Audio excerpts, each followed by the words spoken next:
പ്രിയപ്പെട്ടവരെ നമസ്കാരം. നമുക്കിന്ന് ശ്രീനാരായണ യൂണിവേഴ്സിറ്റിയുടെ ഫസ്റ്റ് സെമസ്റ്റർ MA മലയാളത്തിൻ്റെ വ്യാകരണ പഠനം ക്ലാസ്സുകൾ നോക്കാം. നവംബർ 2023 നടന്ന വ്യാകരണ പഠനത്തിൻ്റെ ചോദ്യപേപ്പറാണ് നമ്മൾ ആൻസർ ചെയ്തുകൊണ്ടിരിക്കുന്നത്. അതിൻ്റെ സെക്ഷൻ 2ാമത്തെ ഭാഗത്തിലേക്ക് കടക്കുകയാണ് നമ്മൾ.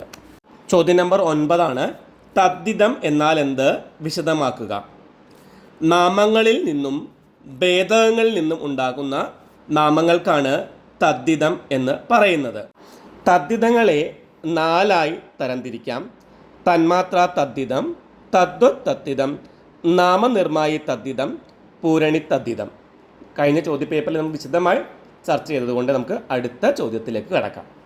അത് നോക്കി എല്ലാവരും പഠിക്കണം കേട്ടോ. 10ാമത്തെ ചോദ്യം, സമാസ വിഭക്തി, മിശ്ര വിഭക്തി ഇവ എന്തെന്ന് വ്യക്തമാക്കുക. നാമങ്ങൾക്ക് നാമങ്ങളോടും ക്രിയയോടുമുള്ള ബന്ധം കാട്ടുകയാണ് വിഭക്തികളുടെ ധർമ്മം. വിഭക്തികളുടെ ധർമ്മം നാമങ്ങൾക്ക് നാമങ്ങളോടും ക്രിയയോടുമുള്ള ബന്ധം കാട്ടുക എന്നതാണ്. എന്നാൽ വിഭക്തി പ്രത്യയങ്ങൾ കൊണ്ട് മാത്രം ചിലപ്പോൾ ഇത് സാധിക്കാതെ വരും. അതിനാൽ വിഭക്തികളെ സഹായിക്കാൻ ഗതികൾ കൂടി ഉപയോഗിക്കും. ഗതി ചേർന്ന വിഭക്തികളെയാണ് മിശ്ര വിഭക്തി എന്ന് പറയുന്നത്. അപ്പോൾ വിഭക്തി പ്രത്യയങ്ങൾ കൊണ്ട് മാത്രം ചിലപ്പോൾ നാമങ്ങളോടും ക്രിയകളോടുമുള്ള ബന്ധം കാണിക്കാൻ ബുദ്ധിമുട്ട് അനുഭവപ്പെടും. ഈ സമയത്ത് ഗതികൾ ചേർത്ത് വിഭക്തികൾ ഉണ്ടാക്കും. ഇത്തരം വിഭക്തികളാണ് മിശ്ര വിഭക്തികൾ. ഉദാഹരണമായി പറഞ്ഞാൽ ഉപ്പു തൊട്ട് കർപ്പൂരം വരെ, മരത്തിൽ നിന്ന് വീണു, മോക്ഷത്തിനു വേണ്ടി തപസ്സു ചെയ്യുന്നു, വൃക്ഷത്തിൽ നിന്നും വീഴുന്നു. അപ്പം ഇവിടെ മോക്ഷത്തിന് എന്നതിലെ ഉദ്ദേശിക, വൃക്ഷത്തിൽ എന്നതിലെ ആധാരിക, ഇവ കൊണ്ട് മാത്രം വിഭക്തി അർത്ഥം നമുക്ക് ലഭിക്കുന്നില്ല. ഈ സമയത്താണ് നമ്മൾ വേണ്ടി, നിന്നു മുതലായ ഗതികൾ കൂടി ചേർക്കുന്നത്. ഗതി ചേർന്ന വിഭക്തിയാണ് മിശ്ര വിഭക്തി. സമാസ വിഭക്തി പ്രത്യയത്തിനും ഗതിക്കും പുറമെ മൂലം, നിമിത്തം എന്നീ പദങ്ങളോട് നാമം സമാസിച്ചും വിഭക്തിയുടെ അർത്ഥം ഉണ്ടാക്കാം. ഇങ്ങനെയുള്ള രൂപങ്ങൾക്കാണ് സമാസ വിഭക്തി എന്ന് പറയുന്നത്. പ്രത്യയത്തിനും ഗതിക്കും പുറമെ മൂലം, നിമിത്തം മുതലായ പദങ്ങളോട് സമാസിച്ചും നമുക്ക് വിഭക്തി അർത്ഥം ഉണ്ടാക്കിയെടുക്കാം. ഇങ്ങനെയുള്ള രൂപങ്ങൾക്കാണ് സമാസ വിഭക്തി എന്ന് പറയുന്നത്. ഉദാഹരണത്തിന് അതു മൂലം, അത് നിമിത്തം, അതു കാരണം. മൂലം, നിമിത്തം എന്നിവയെ സമാസിച്ചുണ്ടാകുന്ന വിഭക്തിയാണ് സമാസ വിഭക്തി. 11ാമത്തെ ചോദ്യം, ഭേദകത്തിൻ്റെ ഉൾപിരിവുകൾ എന്തെല്ലാം വിശദമാക്കുക. അപ്പം എന്താണ് ഭേദകമെന്ന് നോക്കാം. മറ്റു പദങ്ങളോട് ചേർന്ന് നിന്നുകൊണ്ട് അതിൻ്റെ അർത്ഥത്തെ ഭേദിപ്പിക്കുന്നതാണ് ഭേദകം. ഇതിന് വിശേഷണം എന്ന പേരും കൂടിയുണ്ട്. മറ്റു പദങ്ങളോട് ചേർന്ന് നിന്നുകൊണ്ട് ഭേദിപ്പിക്കുന്നതാണ് ഭേദകം. ഇതിന് മറ്റൊരു പേരാണ് വിശേഷണം. ചുവന്ന പൂവ്, ഈ ചുവന്ന പൂവിൽ പൂവ് എന്നത് വിശേഷ്യമാണ്, ചുവന്ന എന്നത് വിശേഷണമാണ്. ഭേദകത്തെ 3ആയിട്ടാണ് തരംതിരിക്കുന്നത്. നാമവിശേഷണം, ക്രിയാവിശേഷണം, ഭേദക വിശേഷണം. നാമത്തെ വിശേഷിപ്പിക്കുന്നതാണ് നാമവിശേഷണം. പൊട്ടക്കിണർ, മുറിഞ്ഞ പുഴ, കറുത്ത കാട് എന്നിവയൊക്കെ ഉദാഹരണം കേട്ടോ. ക്രിയയെ വിശേഷിപ്പിക്കുന്നത് ക്രിയാവിശേഷണം. ഉറക്കെ കരഞ്ഞു, പതുക്കെ ചാടി എന്നിവയെല്ലാം ഉദാഹരണം.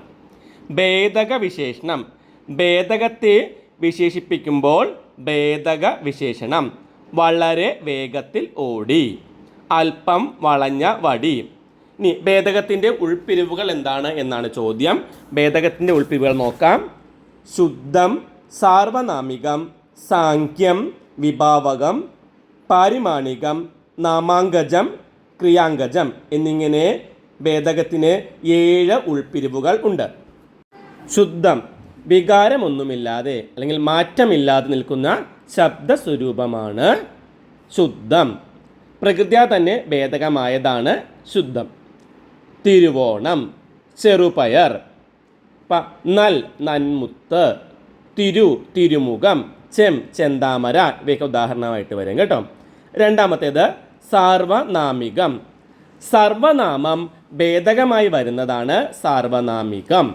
സർവനാമം ഭേദകമായി വരുന്നത് അക്കാലം, ഇന്നേരം, എന്തു കാര്യം. ഇവയെല്ലാം ഉദാഹരണം. മൂന്നാമത്തേത് സാങ്ക്യം. സംഖ്യാരൂപമായ ഭേദകമാണ് സാങ്ക്യം. സംഖ്യാരൂപമായ ഭേദകമാണ് സാങ്ക്യം. ഉദാഹരണം: ഒരു പശു, ഇരുപത്, മുക്കണ്ണ്. നാലാമത്തേത് വിഭാവകം. ഒരു വസ്തുവിൻ്റെ സ്വഭാവത്തെ കുറിക്കുന്ന ഭേദകമാണ് വിഭാവകം.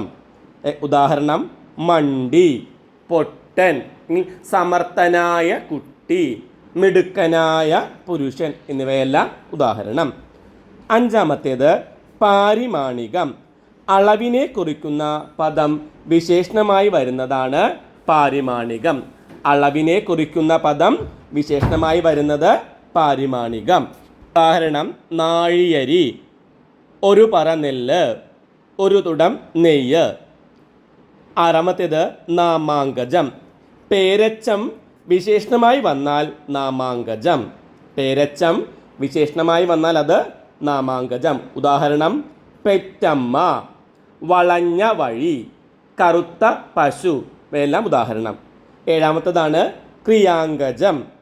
വിനയച്ചം ഭേദകമായി വരുന്നതാണ് ക്രിയാങ്കജം. വിനയച്ചം ഭേദകമായി വരുന്നത് ഉറക്കെ പറഞ്ഞു, കൂടിപ്പോയി, പതുക്കെ നടന്നു എന്നിവയെല്ലാം ഉദാഹരണം. 12ാമത്തെ ചോദ്യം: പ്രകാര പ്രത്യയങ്ങളുടെ ആഗമനം വിവരിക്കുക. പ്രകാര പ്രത്യയങ്ങൾ അനുപ്രയോഗ നിഷ്പന്നമാണെന്നാണ് AR പറയുന്നത്. പ്രകാര പ്രത്യയങ്ങൾ ചേർന്ന് മാതിരി എന്ന അർത്ഥം കുറിക്കേണ്ടത് ഈ വിധമാണ്: ആ ധാതുവിനെ ആദ്യം നടുവിനയച്ചത്തിലാക്കണം. ആ, ക, ഉക എന്ന 3 നടുവിനയച്ച പ്രത്യയങ്ങളുള്ളതിൽ ആദ്യത്തെ നടുവിനയച്ച രൂപമാണ് ഉണ്ടാക്കേണ്ടത്. അപ്പം 3 നടുവിനയച്ച പ്രത്യയങ്ങളാണുള്ളത്: ആ, ക, ഉക. അപ്പോൾ ഉദാഹരണമായിട്ട് നോക്കാം. വര. അതിന്മേൽ ഒട്ടുക എന്ന ക്രിയയുടെ ഭാവി കാലരൂപമായ ഒട്ടും അനുപ്രയോഗിച്ച് പോക പ്ലസ് ഒട്ടും, പോകട്ടും എന്ന് തമിഴിൽ നിയോജക രൂപം ഉണ്ടാക്കുന്നു. മലയാളത്തിൽ നടുവിനയച്ചത്തിൻ്റെ അകാരം ലോപിച്ച് ആദ്യം ഒട്ടുമേ എന്ന രൂപം ഉണ്ടായി. പിന്നെ ഓ പോയി ആ ചേർന്നു പോകട്ടുമേ എന്ന രൂപം വന്നു. പിന്നെ ഉകാരവും മകാരവും ലോപിച്ച് പോകട്ടെ എന്ന രൂപം ഉണ്ടായി. ഒട്ടുമേ എന്ന ക്രിയയുടെ ഭാവികാല രൂപം അക്ഷരലോപം വന്ന് തേഞ്ഞ് അട്ടെ എന്ന പ്രത്യയമായി. അട്ടെ പൂർണ്ണമായും പ്രത്യയമായി ഉറച്ചു പോയതിനാലാണ് അതിനെ പ്രാക് പ്രയോഗ ധാതുവിൽ നിന്ന് വിശ്ലേഷിച്ചു കാണിക്കാൻ വയ്യാത്തത്. അട്ടെ, ടേ, ട് എന്നിപ്പോൾ ഈ രൂപം ചുരുങ്ങിപ്പോയിട്ടുണ്ട്. വിധായക പ്രകാരത്തിൻ്റെ പ്രത്യയം അണം ആണ്. വേണുക എന്ന ധാതുവിൻ്റെ ഭാവികാല രൂപമാണ് വേണു. പ്രാക് ധാതുവിൻ്റെ ആ നടുവിനയച്ചം ചേർന്ന രൂപത്തോട് വേണം അനുപ്രയോഗിച്ചാണ് ഉണ്ടാക്കിയിരിക്കുന്നത്. പോക അധികം വേണും, പോക വേണും. പിന്നെ വേണും എന്നതിൽ ആദ്യം ലേ ഉകാരം പോയി വേണം എന്നായി. വേണും എന്നതിലെ ഉകാരം പോയിട്ടത് വീണം എന്നായിട്ട് മാറുന്നു. അനന്തരം വേണം എന്നതിലെ വകാരം പോയി ഏണം ആകുന്നു. പിന്നീട് ഏണം എന്നത് അണം, നം എന്നിങ്ങനെ കുറുകുന്നു. പോകണം മിസ്റ്റർ എന്നിടത്ത് നം മാത്രമേയുള്ളൂ. നിയോജക പ്രകാരം പ്രത്യയം പോലെ ധാതുവിൻ്റെയും അനുപ്രയോഗ ധാതുവിൻ്റെയും ഉദ്ഗ്രഥനം ഇവിടെ പൂർണ്ണമായി നടപ്പിലായിട്ടില്ല. രൂപമാറ്റം നോക്കുക. പോക അധികം വേണം, പോക വേണം എന്നു തന്നെ ഇപ്പോഴും പറയാം. പോക അധികം വേണം, പോക വേണം, പോകണം, പോകണം, പോകണം, പോണം. അനുജ്ഞായക പ്രകാരത്തിൻ്റെ പ്രത്യയത്തിൻ്റെ പൂർവ്വരൂപമായ ആവുകയുടെ ഭാവികാല രൂപം ആവും അഥവാ ആകും എന്നതാണ്. നിൽക്ക അധികം ആവും, നിൽക്ക ആവും. പിന്നെ നിൽക്കാവും, അതിനുമേൽ നിൽക്കാം. അനുജ്ഞായകത്തിൽ ആവും എന്ന അനുപ്രയോഗ രൂപമാണ് പ്രത്യയമായ ആം ആയത്. അനുജ്ഞായകത്തിനു സംശ്ലേഷം പൂർണ്ണമായിട്ടില്ല. 13ാമത്തെ ചോദ്യം നോക്കാം. വിനാമം, ഉന്നാമം ഇവയെ വിമർശനാത്മകമായി പരിശോധിക്കുക. ആദേശസന്ധിയെക്കുറിച്ചുള്ള വിവരിക്കുന്നിടത്താണ് വിനാമത്തെക്കുറിച്ചും ഉന്നാമത്തെക്കുറിച്ചും AR പറയുന്നത്. വിനാമം എന്നാൽ സ്ഥാനം താഴുക. വിനാമം എന്ന വാക്കിനർത്ഥം സ്ഥാനം താഴുക എന്നാണ് അർത്ഥം. ദന്ത്യമായ ലകാരത്തിന് തവർഗാക്ഷരങ്ങൾ പരമാകുമ്പോൾ വസ്യമായ ടവർഗാക്ഷരങ്ങൾ ആദേശമായി വരുന്നു. ഇതാണ് വിനാമം. ദന്ത്യമായ ലകാരത്തിന് തവർഗാക്ഷരങ്ങൾ പരമാകുമ്പോൾ വസ്യമായ ടവർഗാക്ഷരങ്ങൾ ആദേശമായി വരുന്നു. ഉച്ചാരണത്തിൽ സ്ഥാനം താഴുന്നതിനാൽ ഇതിന് വിനാമം എന്ന പേരാണ് കേരള പാണിനി കൊടുത്തിരിക്കുന്നത്. വിൽ പ്ലസ് തു, വിറ്റു എന്നാകുന്നത്. വർണ്ണങ്ങളുടെ സ്ഥാനപരമായ ഉയർച്ചയാണ് ഉന്നാമം. മുൻ, പിൻ, പൊൻ എന്നിവയിലെ നകാരം ഗരം പരമാകുമ്പോൾ ലകാരമായി മാറുന്നു എന്നാണ് AR പറയുന്നത്. വർണ്ണങ്ങളുടെ സ്ഥാനനിർണയത്തിൽ വന്ന പിഴവു കാരണം കേരള പാണിനി സൃഷ്ടിച്ച 2 അയഥാർത്ഥ വ്യാകരണ പ്രക്രിയകളാണ് വിനാമവും ഉന്നാമവും. വർണ്ണങ്ങളുടെ സ്ഥാനനിർണയത്തിൽ വന്ന പിഴവു കാരണം AR സൃഷ്ടിച്ച 2 അയഥാർത്ഥ വ്യാകരണ പ്രക്രിയകളാണ് വിനാമവും ഉന്നാമവും. വിൽ അധികം തു, വിറ്റു. കേൾ അധികം തു, കേട്ടു. ഇവിടെ രണ്ടിടത്തും വിനാമം സംഭവിച്ചിരിക്കുന്നു എന്ന് AR പറയുന്നു. ഇങ്ങനെ പറയേണ്ടി വന്നത് ലകാരം ദന്ത്യമായിട്ടും ലകാരം വസ്യമായിട്ടും സ്ഥാനനിർണയം ചെയ്തതുകൊണ്ടാണ്. വാസ്തവത്തിൽ ലകാരം വസ്യവും ലകാരം മൂർധന്യവുമാകുന്നു. ഈ 2 ഉദാഹരണങ്ങളിൽ ഒന്ന് വസ്യമായ ലകാരം വസ്യമായ ടകാരമായി മാറുന്നു. മറ്റേ ഉദാഹരണത്തിൽ മൂർധന്യമായ ലകാരം മൂർധന്യമായ ഡകാരമായിട്ടാണ് മാറുന്നത്.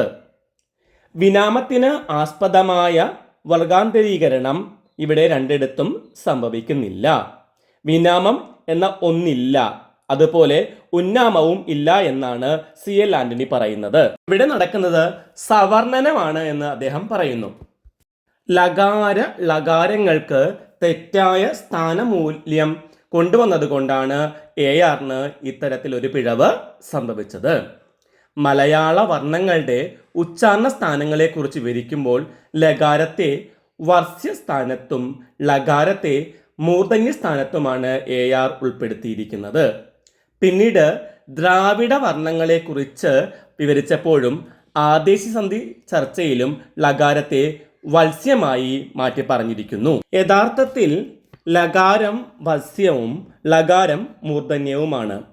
അപ്പോൾ ഈ പറഞ്ഞ സന്ധികളിലൊന്നും വിനാമക്രിയ അല്ലെങ്കിൽ സ്ഥാനം താഴൽ സംഭവിക്കുന്നില്ല. സന്ധിയിൽ വിനാമക്രിയ സംഭവിക്കുന്നില്ല എന്നാണ് പ്രൊഫസർ CL ആന്റണി തുടങ്ങിയ പണ്ഡിതന്മാർ അഭിപ്രായപ്പെട്ടിട്ടുള്ളത്. 14ാമത്തെ ചോദ്യം ക്രിയാവിശേഷണങ്ങളെക്കുറിച്ചുള്ള ചോദ്യമാണ്. കഴിഞ്ഞ ചോദ്യപേപ്പറിലുള്ള ചോദ്യമായിരുന്നതുകൊണ്ട് ചർച്ച ചെയ്യുന്നില്ല. 15ാമത്തെ ചോദ്യം അനുപ്രധാനം എന്നാൽ എന്ത്? വിവിധ തരം അനുപ്രധാന രീതികൾ പരിചയപ്പെടുത്തുക. കഴിഞ്ഞ ചോദ്യപേപ്പറിലെ വർണ്ണങ്ങൾക്ക് പലമാതിരി ശ്രുതിഭേദം എന്ന് പറഞ്ഞ ചോദ്യത്തിൻ്റെ ഉത്തരം, ഉപന്യാസ ചോദ്യത്തിൻ്റെ ഉത്തരം ഇത് തന്നെയാണ്. അത് നോക്കി അത് പഠിക്കുക. അനുപ്രധാനം എന്ന് പറയുന്നത് ശ്വാസത്തെ വെളിയിലേക്ക് വിടുന്നതിൻ്റെ മാതിരി ഭേദമാണ് അനുപ്രധാനം. അനുപ്രധാനം 4 വിധത്തിലാണുള്ളത്: അസ്പൃഷ്ടം, സ്പൃഷ്ടം, ഈശൽ സ്പൃഷ്ടം, നിയമസ്പൃഷ്ടം എന്നിവ. 16ാമത്തെ ചോദ്യം നോക്കാം. പ്രാധാന്യം പ്രമാണിച്ച് ക്രിയകളെ കേരളപാണി വർഗീകരിച്ചിരിക്കുന്നത് എങ്ങനെ? പ്രാധാന്യം പ്രമാണിച്ച് ക്രിയകളെ മുറ്റുവിന, പറ്റുവിന എന്നിങ്ങനെ 2ആയി തരംതിരിച്ചിരിക്കുന്നു. മറ്റൊരു പദത്തെയും ആശ്രയിക്കാതെ സ്വതന്ത്രമായി നിൽക്കുന്ന ക്രിയകളാണ് മുറ്റുവിനകൾ. മുറ്റുവിന എന്നാൽ പൂർണ്ണക്രിയ എന്നർത്ഥം. മുറ്റുവിന പൂർണ്ണക്രിയയാണ്. മറ്റൊരു പദത്തെയും ആശ്രയിക്കാതെ സ്വതന്ത്രമായി നിൽക്കുന്ന ക്രിയകളാണ് മുറ്റുവിനകൾ. പോകുന്നു, ഓടുന്നു, പാടുന്നു എന്നിവയെല്ലാം ഉദാഹരണം. പറ്റുവിന മറ്റു പദങ്ങളെ ആശ്രയിച്ച് നിൽക്കുന്ന അല്ലെങ്കിൽ മറ്റൊരു പദത്തിന് കീഴടങ്ങി നിൽക്കുന്ന അപ്രധാന ക്രിയയാണ് പറ്റുവിന. അതിന് അപൂർണ ക്രിയ എന്നൊരു പേരും കൂടി ഉണ്ട്. പറയുന്ന, ഇളകിയ, ഉണ്ട, പറഞ്ഞ, നിന്ന ഇതെല്ലാം ഉദാഹരണമാണ്. പറ്റുവിനയെ 2ആയി തിരിക്കാം: വിനയച്ചമെന്നും പേരച്ചമെന്നും. ഒരു കൃതിക്ക് കീഴടങ്ങുന്ന പറ്റുവിനയാണ് വിനയച്ചം. തേച്ചു കുളിച്ചു, ഓടിപ്പോയി എന്നൊക്കെ ഉദാഹരണം. പേരച്ചം ഒരു നാമത്തിന് കീഴടങ്ങുന്ന പറ്റുവിനയാണ് പേരച്ചം.